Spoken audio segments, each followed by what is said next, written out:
Welcome to the Fayetteville Fire Podcast, where we talk about all things fire-related, safety tips, and things that are happening in our can-do city.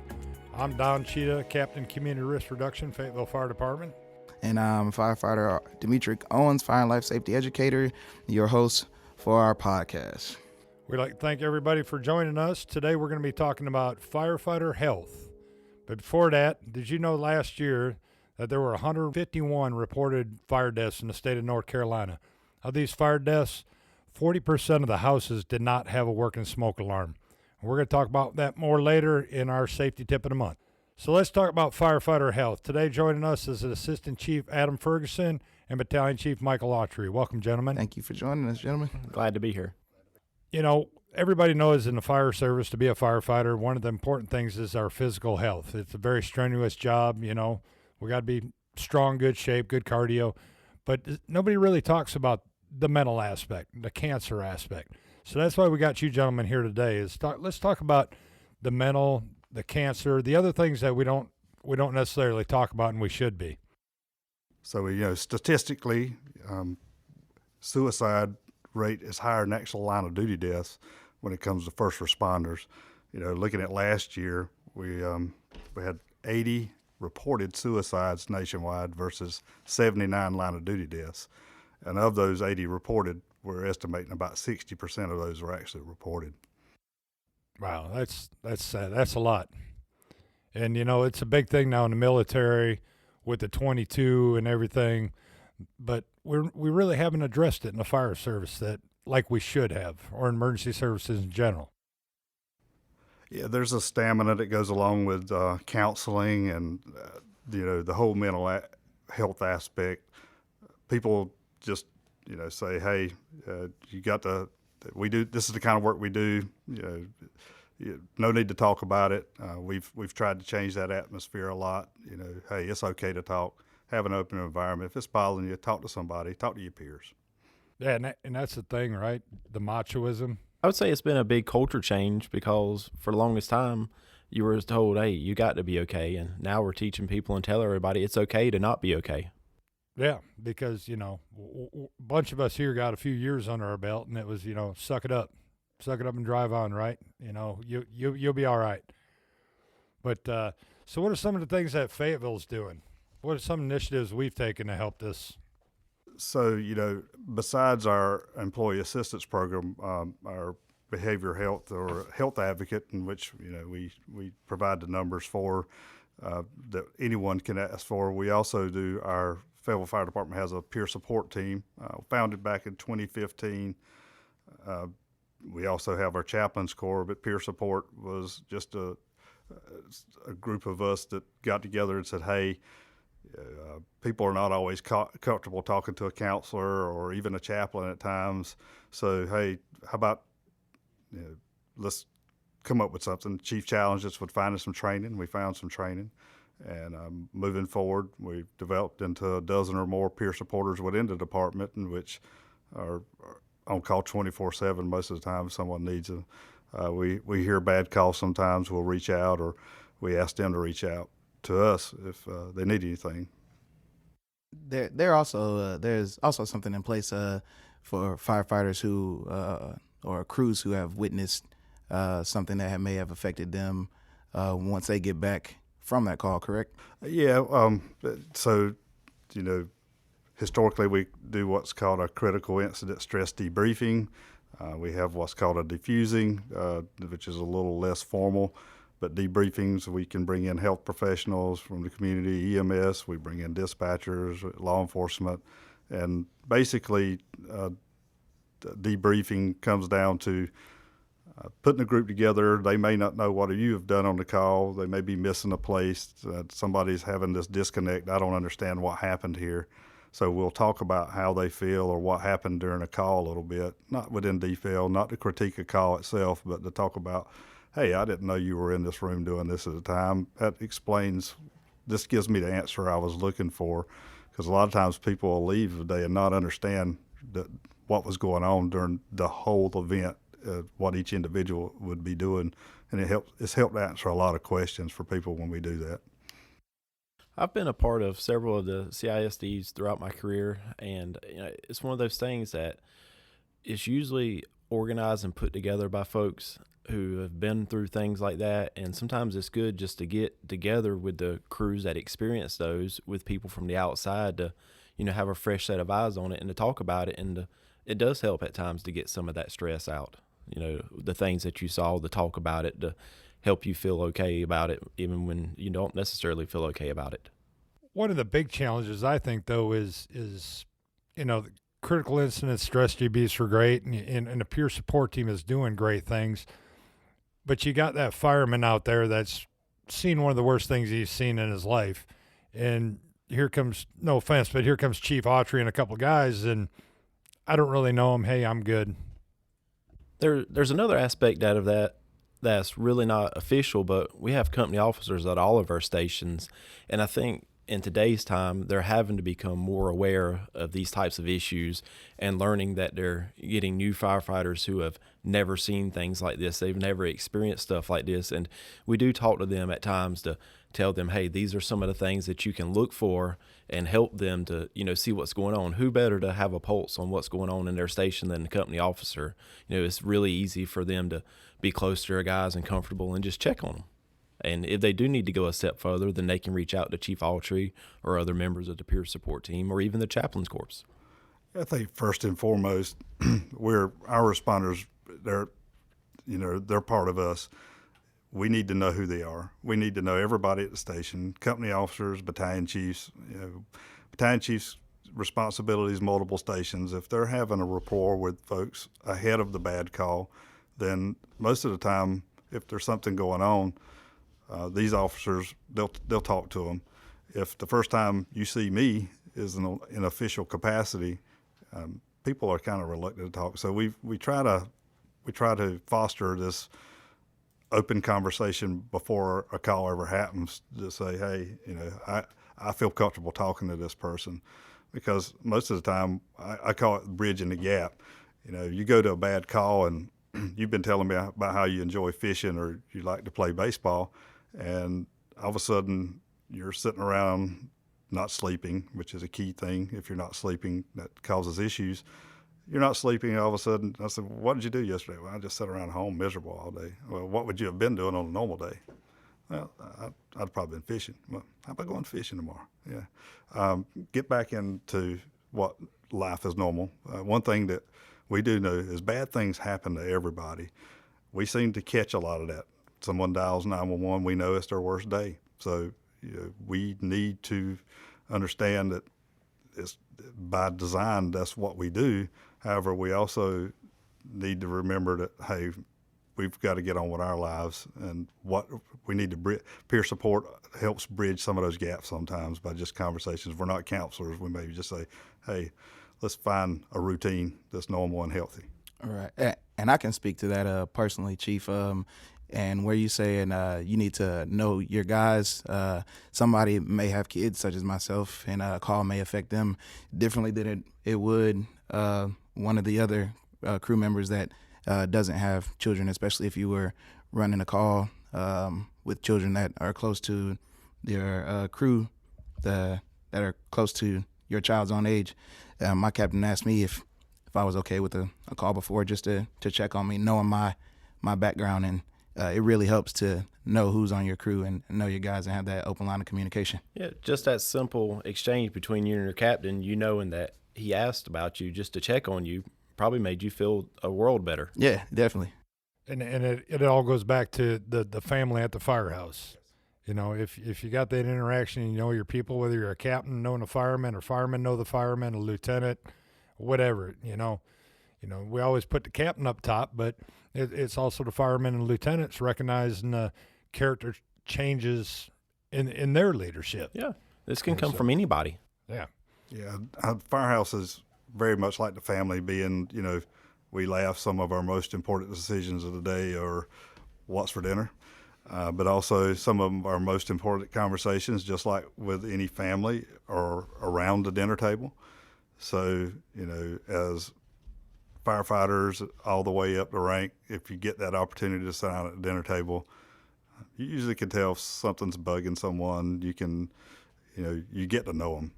We get to know each other a lot different than the typical 8 to 5, 40-hour week because we live together. You know, we know if someone snores, we know a lot of things, you know, because of our work history of how talking we do. Talking or sleep all night, sleepwalking. Yeah, for sure. So we have those opportunities, and sometimes, you know, when we see things, one of the things that always comes to me is there's something 3 or 4 back things, events, not necessarily calls. Was there something in the background that, hey, did I miss something? You know, something's going on with someone. We all have things go on in our lives. You know, we live here 24 hours, and our families, you know, I always had a running joke that in 24 hours you either have a great marriage or you have a bad marriage, you know, and just depending on what you want to see from that.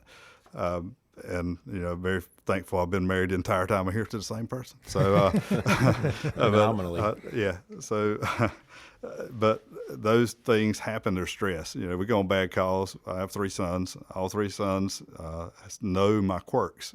I can tend to have those stressors. I see things happen. My wife knows I hate candles. So those things they have to either tolerate or we have to discuss at home.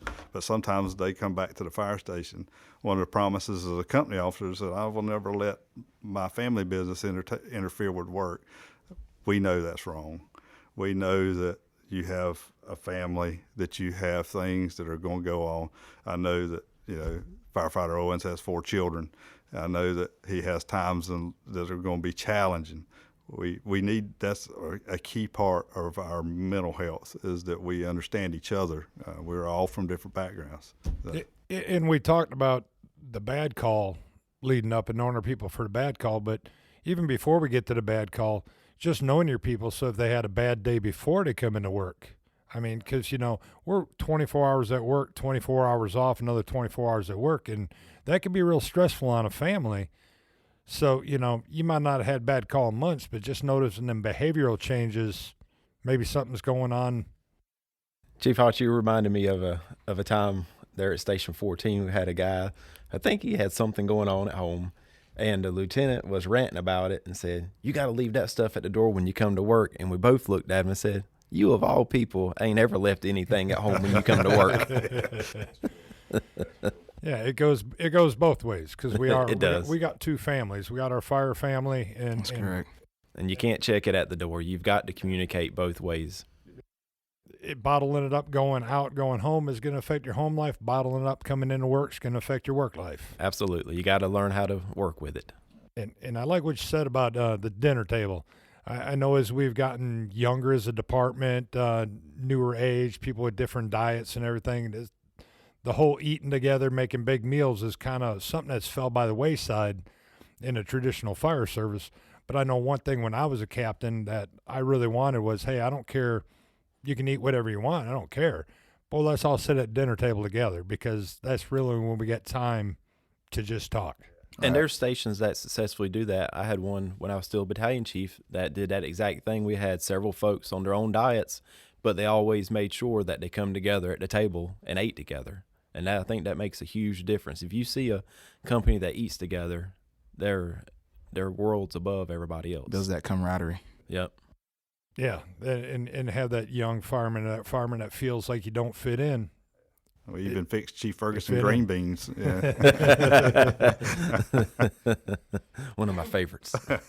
Yeah, one of the other things that, you know, and this ties back to the mental health just as much, is cancer. 26 years ago when I got hired, nobody talked about cancer, and there was no statistics. So, you know, now we're getting into an age and these young kids are coming in and stuff. And, you know, Chief Ferguson, you can elaborate a little bit on. So the cancer thing, it's been around a long time, just like you know it, but it was one of those deals where we weren't talking about it. We didn't recognize it as being related to the job.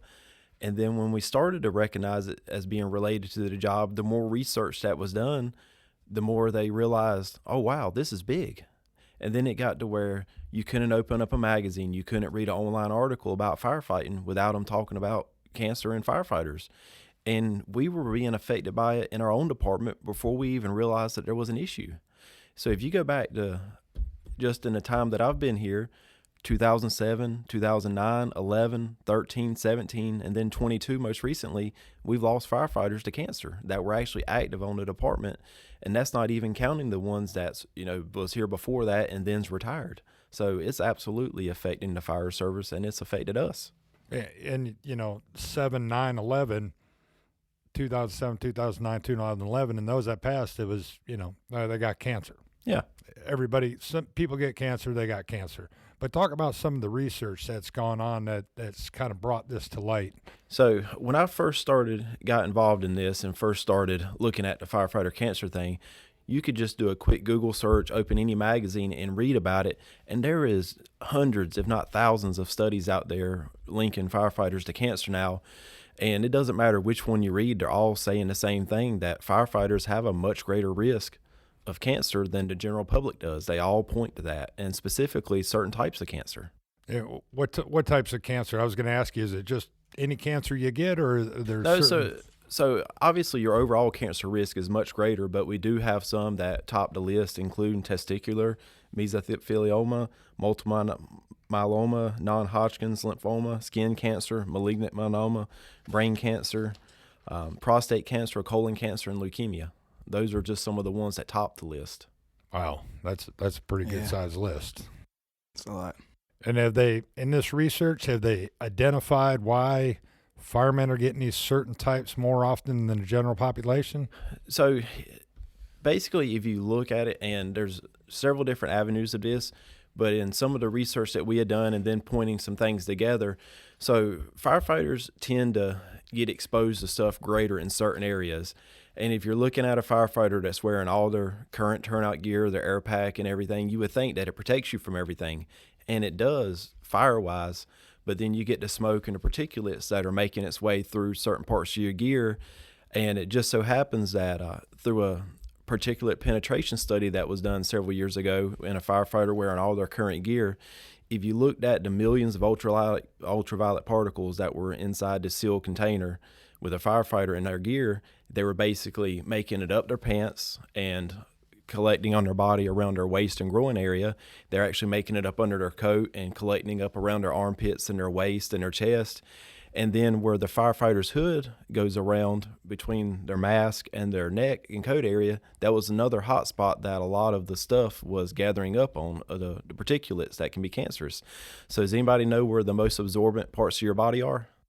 Probably all them areas you just named. Areas, your groin area, your armpits, your neck, those areas that you sweat the most. Those are the areas that's most absorbent. And then if you look at that list of some of those cancers we talked about that are most common with firefighters, where are those areas at? Wow. Some of those exact same areas. So you take the places on your body that are most absorbent, just so happen to be where the majority of the particulates are gathering at on your body, and just so happens to be also where some of the most common cancers in firefighters are at. I mean, it's like, wow, how can you not connect that together? Wow. And for years we hadn't. And for years we hadn't.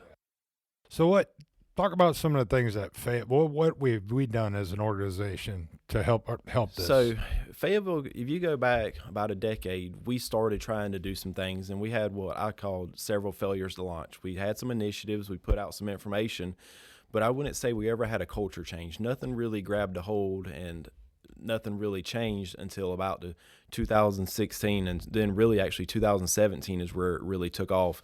So again, we had some folks get together, we compiled some information, but we looked at it a little bit differently. We were like, we need to educate our folks. And so we come up with this cancer prevention initiative that was put out as education, and actually we educated the entire department on it through multi-company evolutions about, hey, this is what the firefighter cancer is, this is why, and this is what we can do differently, talking about decon, talking about changing our gear, changing our uniforms, basically just being cleaner and making sure we're taking care of ourselves after the fire. And so we educated folks, we come out with some new initiatives, and then since then we've actually made sure we've educated every single fire academy since 2017. It's happened to every single academy. I've actually been a part of that, so we're still doing that.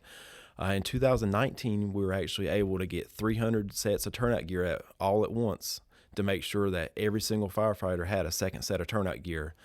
This past year, we actually completed the project as far as putting extractors in all of the fire stations. The only fire station right now that doesn't have it is 16, and it's only because it's a temporary station. So it's easier to wash your turnout gear. It's easier to switch out to a second set of gear.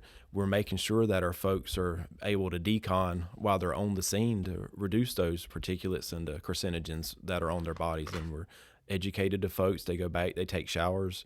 The education is there. If they're not taking advantage of it, then, we need to re-educate some. And that's a big thing from when I started. So we get back from a fire call now, there's no reason to put dirty turnout gear on for a second call. There's no reason to put a dirty hood on. Yeah. You talked about gear extractors. If for those of you out there listening to us don't understand, they're specialized type wash machines that are designed to take these particulates out of our turnout gear, get them nice and clean. It's that spin speed that really does it to help extract the bad stuff from your gear. Yeah, I think looking back when Chief Ferguson and them first done their presentations, the conversations at the station, like hoods. We talk about our protective hoods. We started getting 2 hoods. That was one of the first things that we kind of started moving into. I'd get from a fire call, smutty. First thing, sweaty. I sweat bad. So take my hood, wipe my face off with it. It's all full of particulate. So the culture change and what we starting to do, gross decon on the fire scene, little things that we started doing did not bring it back. Not walking through the fire station with your gear on, things that we've seen change that hopefully will eventually make more impact on reducing those type illnesses. Yeah, and one of the things we always said throughout this is we can do better, and we are doing better, but there's always room to do better than what we're currently doing. Yeah, absolutely. It's some of us older guys back in the day, there was no hoods to even wear, and we didn't worry about it. But the goal is to educate as we go forward and keep doing better. So maybe our kids or our grandkids that choose to be firefighters won't have to suffer through these same things. Yeah, if you think about it, we've been a fire department for a long time, and our folks have been exposed to stuff for a long time. We didn't really start trying to do better with the cancer prevention initiative until 2016 and 17 was when we really started doing better. So have we been doing better long enough to really make a difference? Yeah. Unfortunately, the answer is probably not, but we're trying to make a difference now for the future. I can speak to being a younger guy. I didn't see the change over, but just the information that and the initiatives that the department's put out has been a great help. I'm thankful for it. The information, I've been on the department 5 years now, so I'm still a younger guy, but cancer initiative is a great. You go back 10 years ago and you ask somebody, what's the number one killer of firefighters? Everybody said heart attacks. That's not the case. Yeah. It's cancer. And now the legislation, at least in North Carolina, state legislation is getting involved. Talk a little bit about that. Yeah, so unfortunately, we were actually one of the states to kind of come in on the tail end of that. A lot of states had some presumptive cancer legislation and benefits that were out there for firefighters with cancer well before we did. I remember when it was like half the states had something, then it was 33, and then it was a little bit more. And actually, North Carolina came in on the end of that, which fortunately now we do have some presumptive cancer legislation. So there's a couple different things that's passed, and one of them is actually basically if you're a firefighter and you die of one of these 6 types of cancer, which was the mesothelioma, testicular cancer, cancer of the small intestine, esophageal cancer, oral cavity cancer, or pharynx, then basically it would be considered to be a line of duty death. So we used to didn't have that, and there was actually very few cases in North Carolina of firefighters that passed away that was actually ruled a line of duty death. There was only 2 big ones that stood out to me, and those were both Asheville Fire Department, where they were actually able to prove and link the cancer back to being a firefighter, and they actually were ruled line of duty deaths. And then we have another one that took place at the beginning of last year, which is actually basically run through the Office of the State Fire Marshal's office, which basically provides some benefits to firefighters, including volunteers, if they were to be diagnosed with cancer. It's currently a pilot program, but it basically provides some benefits, such as I think it was a $25,000 lump sum if you were diagnosed with one of the types of cancers that they consider. And then it also goes on to provide some medical reimbursement. So fortunately, North Carolina has kind of jumped on board with some of the other states and provided some benefits and stuff that's out there for our folks if they were to be diagnosed with cancer. In line of duty death, it's a big designee because, like I always told my wife, I'm worth a lot more if I die in a fire on duty than I do if I'm at home. Yeah. Right. But gentlemen, I want to thank you both for joining us today. Always a pleasure. Yeah, absolutely. Great information. So let's go into our safety talk in the month. I brought up that last year 151 reported fire deaths in the state of North Carolina. Out of these, only 40% did not have a working smoke alarm. That's 3 out of every 5 that died had a smoke alarm. 2 out of 5 died no smoke alarm. For such a small object or a small material thing that, that doesn't cost a lot. A little bit of things about smoke alarms. 25 to 30% of all homes do not have a working smoke alarm. Prior to 1990, if you're living in a house that's older than 1990, you got smoke alarms that only operate by batteries. Every 10 years, you got to change the entire smoke alarm out. For you folks that are in these newer houses, post 1990, late 1990s, early 2000, your smoke alarms are designed, they're in every room, they're in all your common areas, and they're all interconnected. They're there for a reason. So if you're not in one part of the house and there's a fire, all the alarms will go off and you'll be alerted to it. So we can't emphasize enough, folks, to get out and get your smoke alarms replaced. Replace them properly. Now, we do have a program in Fayetteville Fire Department, a smoke alarm program. If you'd like, you can go to our bravethefire.com, fill out a little questionnaire, and we'll come out and do a home safety survey and make sure you got working smoke alarms. Also, you can call the number 910-433-1730 and schedule a smoke alarm request as well. And the main thing in the Fayetteville Fire Department, we just don't want you to lay your head down at night without a working smoke alarm. We don't want to be one of the statistics. And join us for our next podcast. We're going to talk about Fayetteville Fire Department's hazmat team.